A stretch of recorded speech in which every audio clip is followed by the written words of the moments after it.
Değerli misafirler, değerli kardeşler, sizlerin de bildiği gibi tarih şahittir ki Yahudiler hiçbir zaman sözlerine sadık kalmamışlardır. Cihat yani kıtaldır. Selam olsun Siyonist zulme karşı silahı kuşanıp.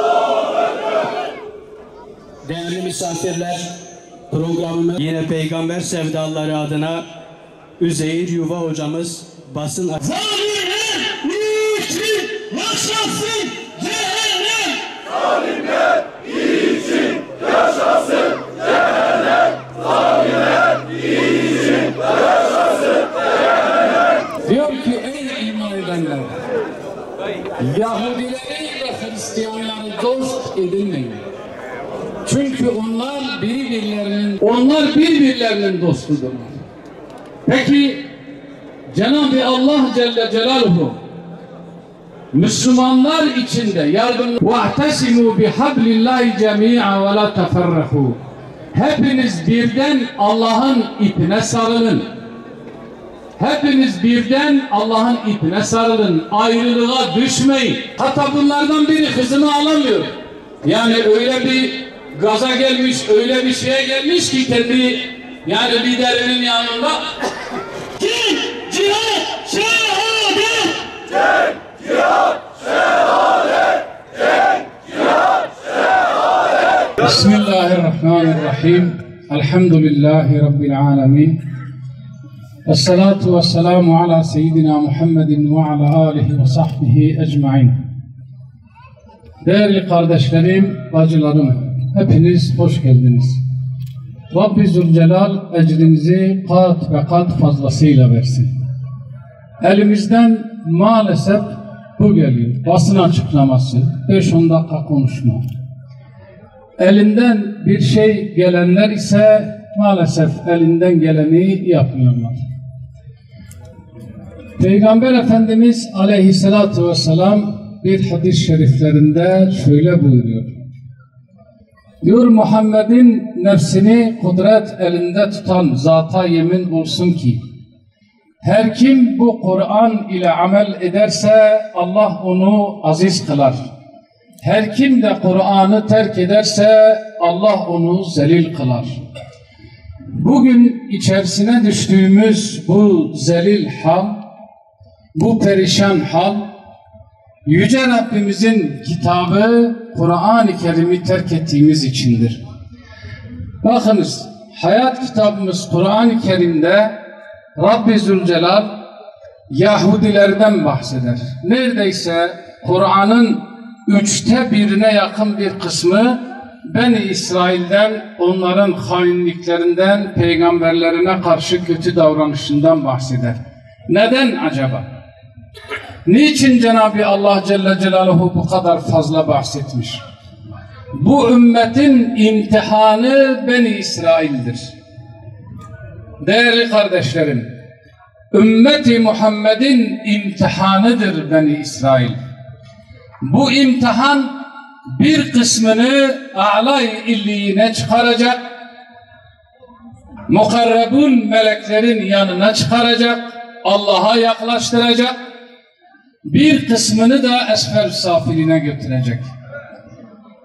Cenab-ı Allah Kur'an-ı Kerim'de Yahudilerin her halini bizlere anlatmıştır.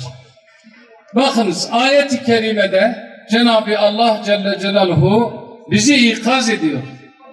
Diyor ki ey iman edenler, Yahudileri ve Hristiyanları dost edinmeyin. Çünkü onlar birbirlerinin dostudurlar. Her kim onları dost edinirse o da onlardandır. Muhakkak ki Allah zalimleri doğru yola iletmez. Şimdi Yahudiden dost olmaz.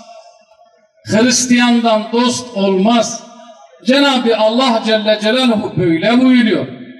Fakat biz ısrarla onların dostluğuna, dostluk karesine girmek için mücadele ediyoruz. Oysa onlar bize dost değil. Bakınız, büyük şeytan Amerika'nın başındaki o sarı domuz açıkça bunu söylüyor. Fakat biz anlamak istemiyoruz. Arap liderleri anlamak istemiyor. Diyor ki İsrail'e yardım etmek bize Tanrı'nın emridir. Tanrı bunu böyle istiyor. Kutsal kitabımız İncil böyle istiyor. İsrail'e yardım etmemizi istiyor diyor. Bakın. Onlar birbirlerinin dostudurlar. Peki Cenab-ı Allah Celle Celaluhu Müslümanlar içinde, yardımlaşmaları içinde bizi ikaz etmemiş miydi? Ayrılmayın, tefrikaya düşmeyin, birbirinizle uğraşmayın. Yoksa gücünüz gider, dağılır, perişan olursunuz. وَاَعْتَسِمُوا بِحَبْلِ اللّٰهِ جَمِيعًا وَلَا تَفَرَّقُوا. Hepiniz birden Allah'ın ipine sarılın. Hepiniz birden Allah'ın ipine sarılın. Ayrılığa düşmeyin. Tefrikaya düşmeyin. Yoksa gücünüz gider. Bakın bugün gücümüz gitmiş. Tefrikaya düşmüşüz. Birbirimizin aleyhine düşmüşüz. Ve kurtarıcı olarak da Hristiyanları ve Yahudileri görüyoruz. Bakın Cenab-ı Allah Celle Celaluhu yine Maide suresinde bizlere buyuruyor. Kalplerinde eğrilik olanlar, devran bizim tersimize döner ya da başımıza bir bela gelir diye onlara, kime? Yahudilere dal kavukluk ettiğini görürsün. Bakın ayet-i kerimedir. Bugünü bildiriyor bize aslında. 1400 küsür sene önce inmiş, Medine'deki münafıklar için inmiş ama bugünü söylüyor. Devran aleyhimize döner diye ya da başımıza bela ve musibet gelir diye.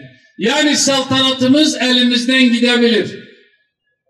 Köşklerimiz elimizden gidebilir. Saraylarımız elimizden gidebilir. Tahtlarımız elimizden gidebilir. Heva ve hevesimiz elimizden gidebilir. Sapkın ve sapıklıklarımız elimizden gidebilir. Korkusu diyor onlara dal kavukluk ettiğini görürsün. Dal kavukluk ediyorlar. Hem de öyle bir dal kavukluk ki inanın Adem'den bugüne kadar belki tarih böyle bir dal kavukluğu yazmamış değerli kardeşlerim. Savaşı başlatan İsrail ve Amerika. Silahı veren Amerika. Biri siyah maymun, biri sarı domuz. Füzeyi veren, uçağı veren, personel gönderen, teknolojiyi veren, yapay zekayı veren Amerika. Bugün Amerika diyor ki ben barış yapacağım diyor. Ve Arap liderleri de onun etrafında bir fare gibi toplanıyor. El avuşturuyor. Hadi diyor barış yap. Onu barış elçisi ilan edecekler. Hatta bunlardan biri kızını alamıyor. Yani öyle bir gaza gelmiş, öyle bir şeye gelmiş ki kendi yani liderinin yanında kızını alamıyor adam. Diyor ki seni diyor Nobel Barış Ödülü'ne aday göstermek lazım. Senin hakkındır diyor. Nobel Barış Ödülü diyor senin hakkındır. Ve Mısır'da toplandıkları zaman çağırıyor onu. Çocuğunu çağırır gibi gel buraya gel dedi. Bana telefonda söylediğini burada da söyle. Bir sürü Arap lider toplanmış, İslam ülkelerinin liderleri savaşı başlatandan barış istiyorlar. Ya bundan daha tuhaf bir şey olabilir mi? Savaşı başlatandan barış istiyorlar. Adamların derdi barış değil ki zaten. Esirlerini kurtarmak. Bakın esirlerinin çoğunu aldılar. Bir bahaneyle Gazze'nin içindeki kendi adamlarıyla, o münafık ve mürtetlerle mahsus kendi askerlerinden birini öldürttüler, işte Hamas ateşkesi bozdu. Cenab-ı Allah Celle Celaluhu İsrail oğullarının hiçbir zaman sözünde durmadığını yüce kitabımız Kur'an-ı Kerim'de bize bildiriyor. Yine Maide suresinde Rabbimiz buyuruyor. Biz diyor İsrail oğullarından kesin söz aldık. Kesin ahit aldık. Kitaba uyacaklarına dair. Ve onlara peygamber gönderdik. Ne zaman o peygamberler onlara hoşuna gitmeyen, heva ve heveslerine uymayan bir ayet getirdiğinde bir kısmını yalanladılar, bir kısmını da öldürdüler diyor. Peygamberlerin bir kısmını yalanladılar, bir kısmını öldürdüler. Değerli kardeşlerim, Beni İsrail'in Kur'an'daki tarihi ihanetlerle doludur. Hazreti Musa aleyhisselama defalarca ihanet ettiler. Hazreti İsa aleyhisselamı öldürmeye kalktılar. Onları Hazreti İsa ve havarilerini putperest Roma'nın yönetimine, valisine şikayet ettiler. Peygamber Efendimiz aleyhissalatu vesselam Medine Sözleşmesi'ni yaptığı zaman onlar da Beni Kaynuka, Beni Kureyza Yahudileri, Beni Nadir Yahudileri altına imza attılar. Eğer dışarıdan Medine'ye karşı bir tehlike gelirse hep birlikte kenti savunacağız. Yahudiler kendi savaş masrafını kendisi karşılayacak, Müslümanlar kendi savaş masrafını kendisi karşılayacak. Fakat dışarıdan bir saldırı geldiğinde bu 3 Yahudi kabile ihanet ettiler. Peygamber Efendimiz'e ihanet ettiler. İçeriden vurmaya çalıştılar. Hatta Peygamber Efendimiz Aleyhisselatü Vesselam'ı öldürmeye teşebbüs ettiler. Efendimiz'e suikast yaptılar.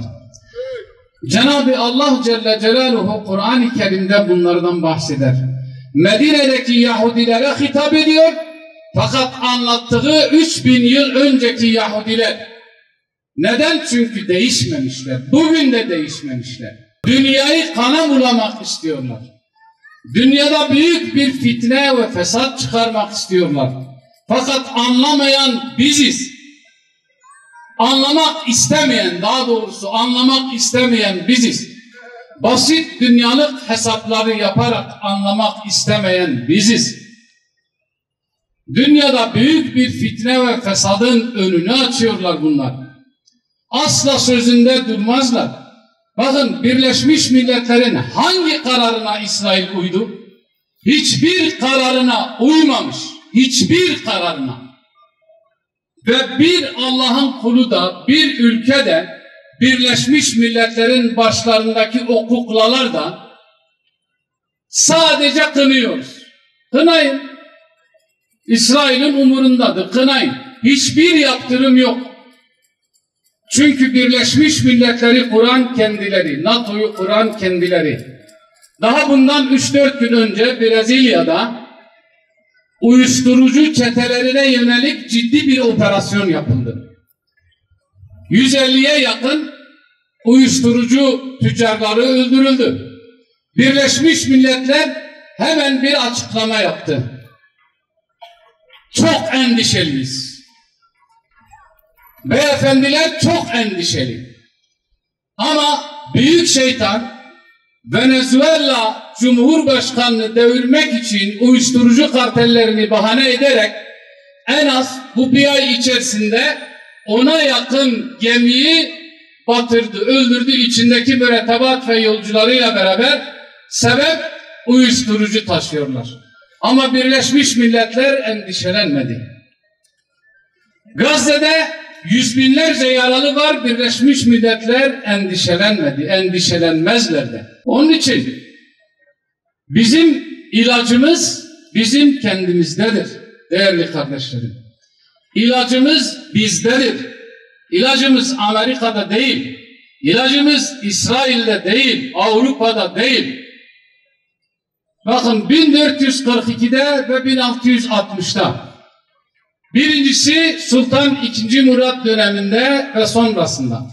Fransa'dan gelen 70 bine yakın Yahudi Osmanlı'da güzel bir hayat sürdüler.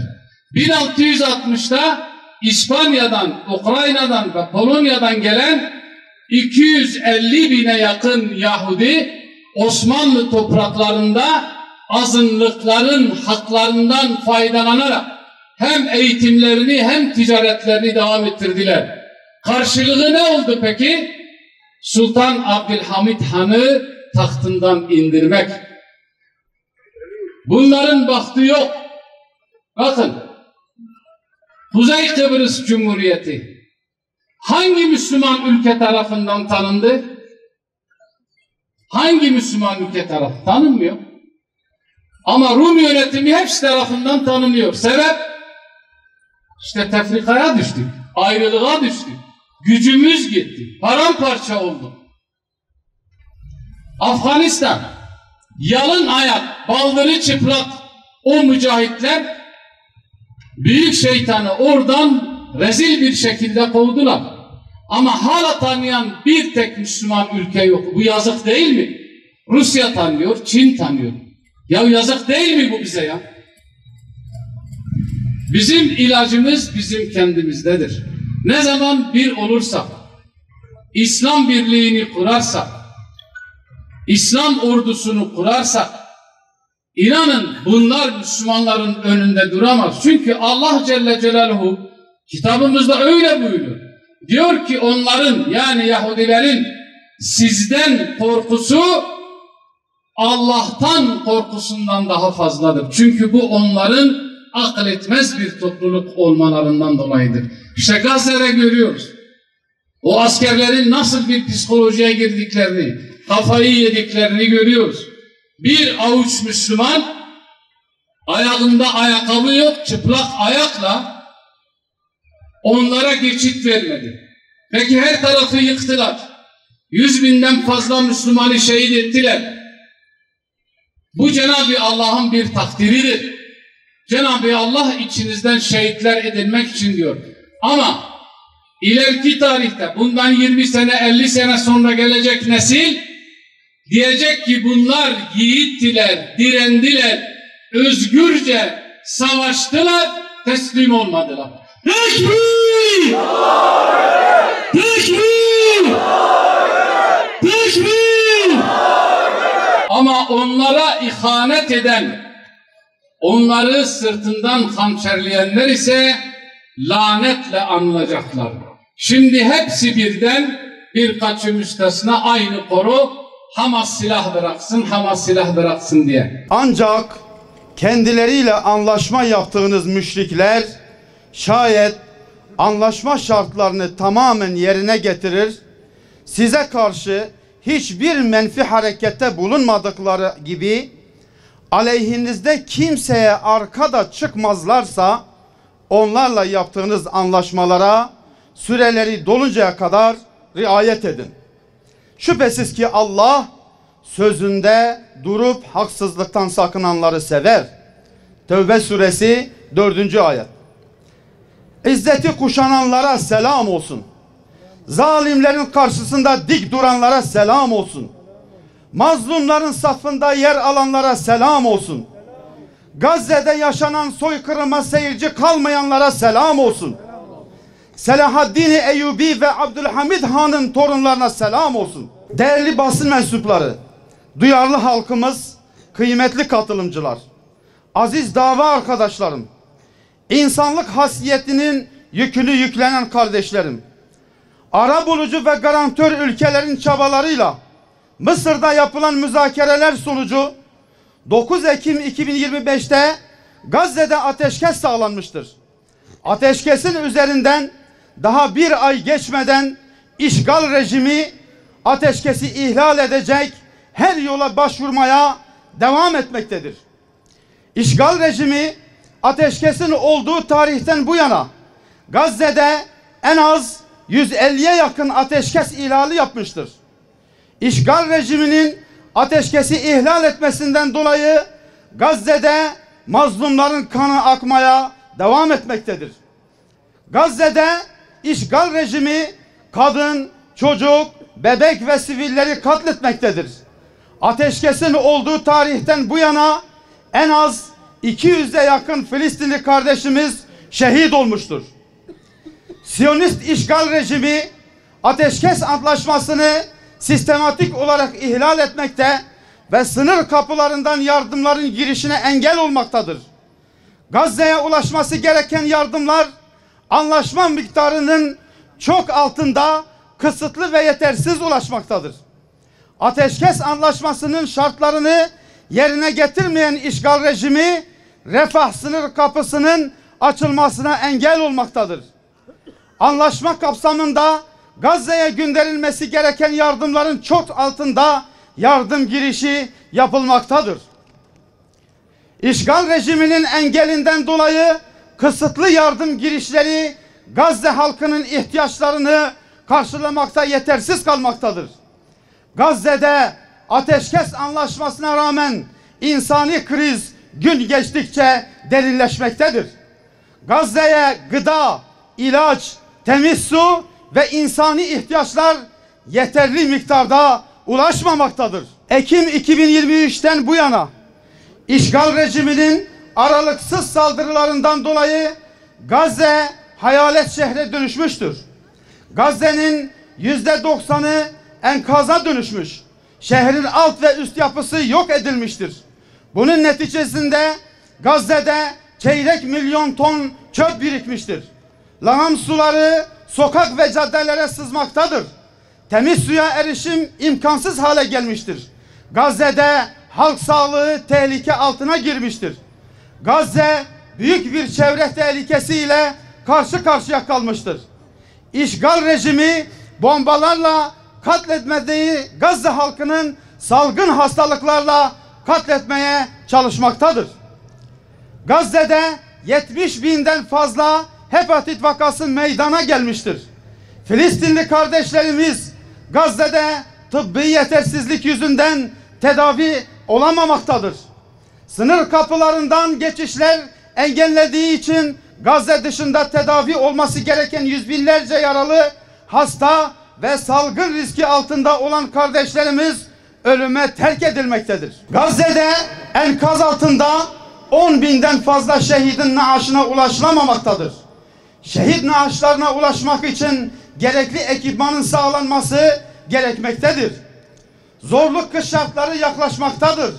2 milyondan fazla Gazze'li kardeşlerimiz için konteyner kentler, seyyar hastaneler, konteyner okullar oluşturulmalıdır. Konteyner kentler oluşturulmaktan sonra Gazze'nin yeniden imarına derhal başlanmalıdır. Azerbaycan'ın başkenti Bakü'de düzenlenmesi planlanan Avrupa Hahamlar Konferansı tepkiler üzerine iptal edilmiştir. Azerbaycan'ı işgal rejiminin saflarında yer almaktan yardım ve yataklık yapma konusunda uyarıyoruz. Aynı şekilde İbrahim Anlaşması'nın peşinde Siyonist işgal rejimi ve ABD'ye yardım ve yataklık yapan bölge ülkelerini uyarıyoruz. Söz konusu ülkelere çağrımız nettir. Tarihe kara bir leke olarak geçecek ihanet belgesini boynunuzda taşımaktan vazgeçiniz.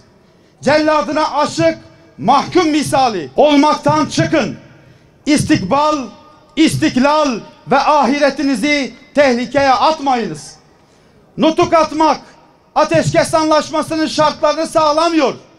Kınama mesajları zulüm ve soykırımı durdurmuyor. Bürokratik ve diplomatik yollar zalimi zulmünden vazgeçirmiyor. Geriye son bir seçenek kaldı. Ya izzetle yaşayıp kanımızın son damlasına kadar Gazze direnişinin yanında yer alıp barış gücü hareketini başlatmak ya da zillet içinde köleliğe razı olup bizi de işgal edecekleri günü beklemek. Zulmetmekte olanlar nasıl bir inkılaba uğrayıp devrileceklerini pek yakında bileceklerdir. Şuara suresi 227. ayet. Dünyanın özgür halklarından ve vicdan sahibi devlet liderlerinden talebimiz şudur. Devlet liderleri, hükümet temsilcileri ve iktidarlar artık slogan atmaktan vazgeçin. Attığınız sloganlar zulmü ve soykırımı durdurmuyor. Zaman slogan atma, nutuk çekme zamanı değil. Zaman zulme karşı harekete geçme zamanıdır. Zaman Gazze için somut adımlar atma zamanıdır. Gazze'de ateşkesin sağlanmasında arabulucu ve garantör ülkeler ateşkesi ihlal eden işgal rejiminin ihlallerine seyirci kalmamalıdır. Arabulucu ve garantör ülkeler ateşkesin pratikte uygulanması yönünde sorumluluklarını yerine getirmelidir. Türkiye başta olmak üzere arabulucu ve garantör ülkeler işgal rejimine ateşkese uyması noktasında yaptırımlar uygulamalıdır. Anlaşmanın arabulucuları ve garantörleri Gazze'de sivillere yönelik vahşi saldırıları durdurmalıdır. İşgal rejimini anlaşmanın tüm şartlarına uymaya zorlamak için derhal harekete geçilmelidir. Gazze'ye yeterli miktarda insani yardımların girişi için sınır kapıları açılmalı. Gazze'ye ilaç ve tıbbi malzemelerin temini sağlanmalıdır. Gazze dışında başka ülkelerde tedavi olması gereken kardeşlerimize acilen sınır kapılarından geçiş ve tedavi imkanları sağlanmalıdır. Bir an önce Refah sınır kapısı açılmalı. Hastalar ve yaralılar özgür bir şekilde başka ülkelerde tedavi olmalıdır. Bu konuda gerekli çalışmalar hızlandırılmalıdır. Gazze'de enkaz altında olan şehitlerin naaşlarına ulaşması için gerekli iş makineleri ve ekipmanlar acilen ulaştırılmalıdır. Uluslararası kararlar neticesinde Gazze'de kalıcı ateşkesin sağlanması, işgalcilerin Gazze'den çekilmesi, Gazze'nin yeniden imar edilmesi, insani yardımların ulaştırılmasına yönelik söz konusu kararlar pratikte yerine getirilmelidir. Türkiye başta olmak üzere arabulucu ve garantör ülkeler Siyonist Şer İttifakı'na baskı yapmalı, Gazze'nin ve Filistin halkının iradesini temsil eden Hamas'ın yanında yer almalıdır. Siyonist işgal rejimine karşılık veren tüm direniş cepheleri desteklenmelidir. Direnişe askeri, lojistik, teknolojik destek verilmelidir. Boykotun büyük bir silah olduğunu unutmayalım. Ömür boyu boykot idrakiyle hareket edilmelidir. Siyonist işgal rejimine destek sağlayan ürünleri boykot etmeye devam ediniz. Bir dönem değil, ömür boyu boykot bilinciyle hareket edilmelidir. Meclise sunulmuş olup uzun süredir bekletilen Gazze'de soykırım suçuna işleyen Türkiye vatandaşı Siyonistlere yönelik çifte vatandaşlık yasası kanunu ivedilikle yasalaşmalıdır. Siyonist işgal rejimi denize dökülüp haritadan silinene kadar azim ve kararlılıkla Kudüs davasını savunmaya devam edeceğiz. Gazze'nin kahraman halkına, izzeti kuşanan liderlerine, Siyonist işgale direnen mücahitlere selam olsun. Allah'ın selamı, rahmeti ve bereketi üzerinize olsun. Allah'a emanet olun. Selam olsun mücahitlere. Tekbir!